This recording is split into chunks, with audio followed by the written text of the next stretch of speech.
Manchester United fans can finally breathe easy again. These are genuinely good times at Old Trafford, and it doesn't feel like another false dawn. Under Michael Carrick, the team has just taken maximum points from Manchester City, Arsenal, and Fulham in 3 consecutive Premier League games, results that have lifted them straight into 4th place. A position that looked unthinkable just a few weeks ago when doubt and disarray hung heavy over the club. And suddenly the Premier League has a problem. Because Manchester United's attack, an area that looked lifeless, predictable, and blunt for far too long, has finally ignited. And at the heart of this transformation are 2 new names redefining United's front line: Matheus Cunha and Bryan Mbeumo. 2 arrivals, 2 different profiles, 1 shared consequence. United now look dangerous again. Go back to the start of the season, and this kind of surge seemed impossible. United had suffered a humiliating early cup exit to a 4th-tier side. Form was collapsing, confidence had vanished, and they were languishing in 15th. All this after splashing more than £200 million on a new attacking unit. High-profile arrivals like Benjamin Sesko, Matheus, and Bryan Mbeumo. Expectations were crushing. Hundreds of millions invested, yet the forward line still looked disconnected, lacking rhythm and cohesion. The same old tale of inconsistency at a club that once ruled English football. Reviving a front line that looked utterly bereft of ideas last season felt like mission impossible. Yet here we are, halfway through the campaign, and these 2 have become the beating heart of United's resurgence. Together, Mbeumo and Cunha have formed a partnership that strikes fear into any defense. They are not merely effective, they are a genuine nightmare duo, capable of tearing apart the best backlines in the country. So what exactly have they brought to the table? And why do they now feel absolutely indispensable? And that is what we're diving into here. Why this pair is not a fleeting spark, but the bedrock of a new era at Manchester United. On paper, the numbers were promising. Cunha arrived after his most productive campaign at Wolves. 17 goals and 6 assists, achieved in a side flirting constantly with relegation. Those weren't luxury numbers, they were survival numbers.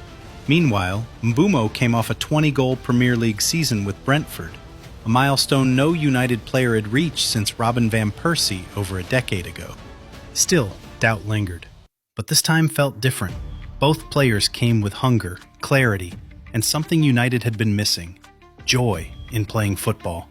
No overthinking, no reputational weight, just players desperate to contribute. Some will argue these were obvious transfers, sensible ones. But the real measure lies in what United actually asked of them. If the expectation was for both to immediately replicate their previous goal tallies in a dysfunctional attack, failure would have been inevitable. Context matters, and United understood that. Even so, goals still came, just in different ways. Mbeumo hit the ground running. He's got the ball away to Bryan Mbeumo. Mbeumo at the strength for it! Bryan Mbeumo does it again for Manchester United! Can't stop scoring! He found rhythm early, confidence early, and has so far been the standout success of United's summer window. 8 goals across all competitions already, and every one of them looks intentional. He knows exactly what he wants in the box. Near post, far post, it's all business. No celebration theatrics, no emotion wasted. Finish, reset, move on. In Ruben Amorim's 3-4-2-1 system, Mbeumo operates as the right-sided number 10, drifting intelligently between lines. Behind him, Amad Diallo, deployed as a makeshift right wing-back, has been the perfect partner. Their understanding has turned the right flank into United's most reliable attacking channel. When Mbeumo left for AFCON between late December and early January, United's drop-off said everything. His importance wasn't theoretical, it was visible. Cunha's journey, however, followed a different arc. Arriving with a hefty price tag and the memory of carrying Wolves almost single-handedly, pressure followed him from day one. Missed chances lingered. Reactions told stories. Competence dipped. Waiting until late October to score his first goal, after 9 matches, was never going to be easy for a player used to being the focal point. And yet, numbers alone never told the full story. From the opening day against Arsenal to the unforgettable 2-1 victory at Anfield, Cunha's influence was evident even without goals or assists. His movement unsettled defenders, His physicality created space. Against Liverpool, he played a decisive role in United's first win there in over 10 years, not through statistics, but through presence. Fast forward to now, and the output is finally catching up with the performance. Chance here for Cunha! Mateus Cunha has fired home for Manchester United! 4 goals and 2 assists in his last 10 matches. Confidence restored. Rhythm found. The version of Cunha United believed in is beginning to surface. But here's the key point. United didn't sign Cunha and Mbeumo only for goals. What they've added goes deeper. Physical dominance, tactical flexibility, relentless pressing, and unpredictability. Their impact stretches far beyond the scoresheet. In Ruben Amorim's 3-4-2-1, the two operated as dual number 10s, and that role quietly reshaped how United functioned in transition. Where attacks once collapsed under sloppy touches and rushed decisions, there was now control. Possession was protected higher up the pitch. Moves breathed. United no longer looked frantic every time they entered the final third. Their ability to shield the ball under pressure did more than just tidy up United's attacking rhythm. It allowed teammates time to advance, to compress the pitch, to arrive in dangerous areas together. Instead of being muscled off the ball, as happened repeatedly last season, United were now winning fouls, earning free kicks, and forcing opponents to defend deeper. Small details, but transformative ones. Out of possession, their value grew even further. When United dropped back, the shape morphed into a compact 5-4-1, with Cunha and Mbeumo tucking inside to protect the midfield double pivot. For years, that zone had been a soft target, too easy to play through, too exposed between the lines. Suddenly, it was shielded. Amorim's side looked harder to break, more disciplined, more connected. Yet there was a trade-off. As the season progressed, it became clear that the rigidity of Amorim's system was also muting parts of their attacking instinct. On the right, Mbeumo often shared zones with Ahmad, another wide-oriented threat. Their overlapping tendencies reduced tactical variety and, at times, left Mbeumo isolated and marked out of games.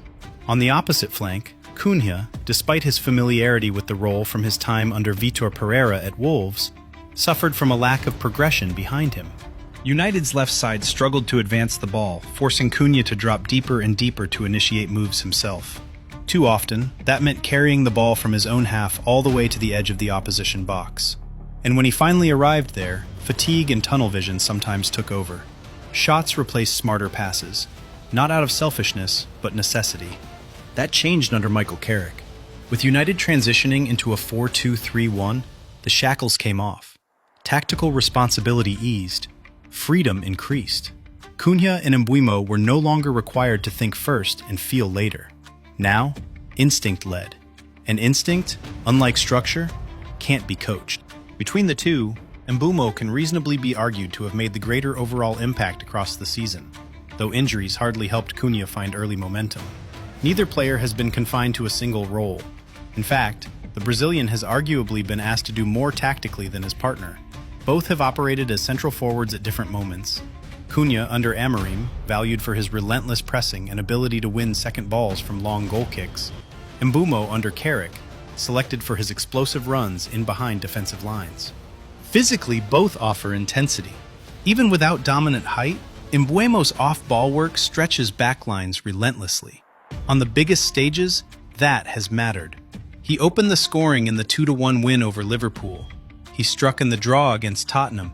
And since returning from AFCON, he's delivered again, netting United's first goals against both Manchester City and Arsenal, each finished with ice-cold composure.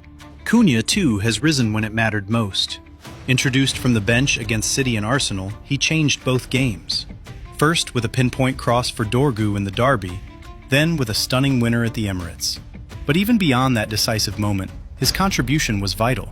With United under siege, Cunha became the outlet, receiving under pressure, holding the ball, dragging the team up the pitch, and relieving the defensive strain.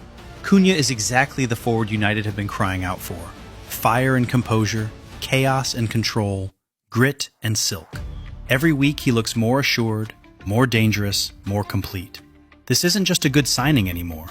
This feels like the arrival of a genuine franchise player.